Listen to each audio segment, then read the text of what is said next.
with that being said, though, there are things that I do wish I kind of learned. There are things that I believe I struggle with at times that having those male role models around would be just paramount. And that's kind of why I think male friendships at the same time are also good, because I kind of like learned from my guy friends. That's fair. And kind of like picked up off of them. Of course, we're peers, so there's really only so much they know. Yeah. But you can still pick up a thing here or there. I definitely believe so. Also, mainly due to the fact that even though we're peers,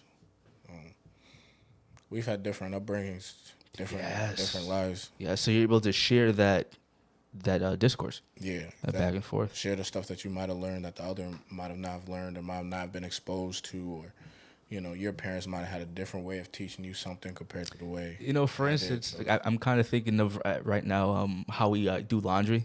Yeah. Like we same outcome works for both of us, but we were just taught differently. Way. Yeah, exactly. Yeah. And the way I only do laundry the way so I'm like, yo, this is how my mother taught me. Exactly. This is how she first told me. I was like, all right, I guess this is how it's done. This how it's done. All right, cool. Yeah, for I real. ain't do nothing better. It's worked for me for shit. Ever since she's taught 14 years now, yeah, whatever. Ever since she's taught you, yeah. So I'm like, damn. That's the same thing for me. Yeah, but it is good to have like male role models. Even like if you're a male, having peers to be able to look at.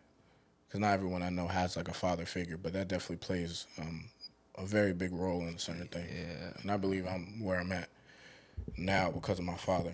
I mean, I'm not where I would like to be, of course, but like You're still growing as a man. And I'm doing well for myself. And I believe that's because obviously my mother, but like my father kind of helping me with certain things, like speaking on my behalf to kind of allow me to like go out, try different things, see different things. The different lessons he's taught me, taking me to the gym definitely has. Yeah, the gym is probably one of the best things he's ever put you onto, honestly. Yeah, I think that's where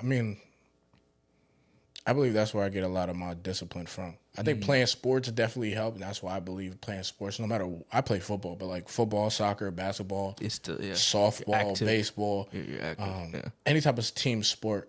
Not even team sport. It can even be tennis, but any type of sport teaches you discipline. Yeah, because you got to be able to be disciplined to show up every day, show up on time, and you're not always going to be good. You're not always going to be good, so you keep working on technique. Every single sport has a technique for whatever you're doing, whatever position you're playing. So like working on your technique and being disciplined with your technique, I think that helps. True. Me going to the gym with my father, that instilled a lot of like discipline in me and like understanding. It helped me understand delayed gratification. Yeah. And I think it also just helped me understand on a grander scale. If you do something enough times, you'll get good at it. Yeah.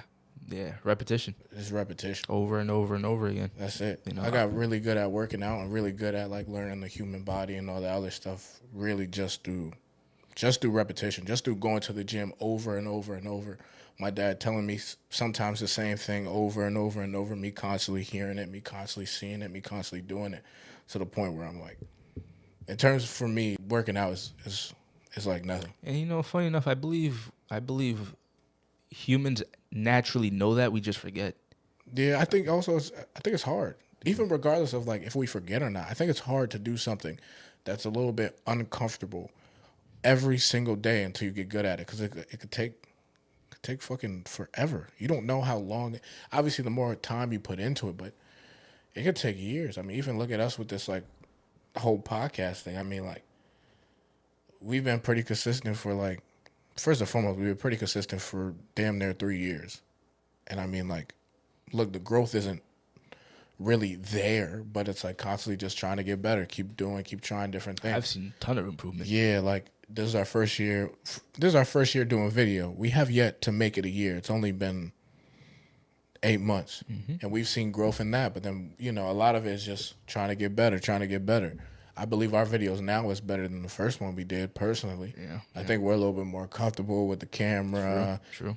Trying different things with the setup. True. But a lot of this is just like keep doing it, even though we might not see immediate results, kind of like the gym. Yeah. You keep doing it over and over until eventually you get good at it to where you start seeing the results you want. Exactly. I was actually going to make the distinction to like how a baby crawls and then eventually it starts walking. Yeah. Of course, he falls down, but he keeps going over and over and over again until eventually Until you get you're a full-fledged human being that can walk upright. Yeah. You know, same thing with riding the bike, same thing with riding the skateboard, same thing with taking a class. Yeah. You do it over and over and over and over again. I sucked at soccer at one point. Over and over again during the summer. Constantly practiced on my own. Yeah. I got good and I got on a team. Yeah. You know, it just and then all that work that I did, all that time spent in the summer during the fucking heat, playing 12 o'clock during the day, All that pays off. it paid off because, you know, now I'm at the end of the season looking at possibly going on to the playoffs, and I'm like, damn, like this is what I work That's what for. I work for. Exactly. I think also too. I think the real question is how much work are you willing to put into before you see results? See, that's for everyone to determine on their own. Truly. Well, yeah. Because That's up to, it really is on them. yeah, that's you know? up to the person You know? now. What How are much- you willing to yeah. sacrifice? How much work you willing to put in? Yeah. What are you willing to sacrifice? Yeah. And for everybody, it's It's a little different. a little different. Some people are willing to keep putting in the work regardless if no one's looking at it, regardless Yeah. if they're seeing no results Yeah. until they get there. Some people only, and this is huge in terms of the gym. That's why a lot of people New Year's resolutions end after 1 month. Yeah, a lot of people give up. Like They work out for the month. They immediately. work out for the month of January, and then by February, Like they stop. percentage wise, they wouldn't have even hit like a percent. Nah, They gave up. bro. They gave up Nah, before the percent even. Nah. And that goes the same, not even It just for do. the gym, but for anything. Yeah. You know, whether you're trying to build a business, us with this podcast, trying to learn a language or pick up an instrument, trying to learn your social skills, get better at talking to Being people. consistent is half the battle. Yeah. Just the consistency alone, because Yeah. people give up on new thoughts, new endeavors ideas all the time. so every day. That's because every we want second. instant gratification. Of course, yeah. We got to understand it. We want it now. It takes We time. want it now.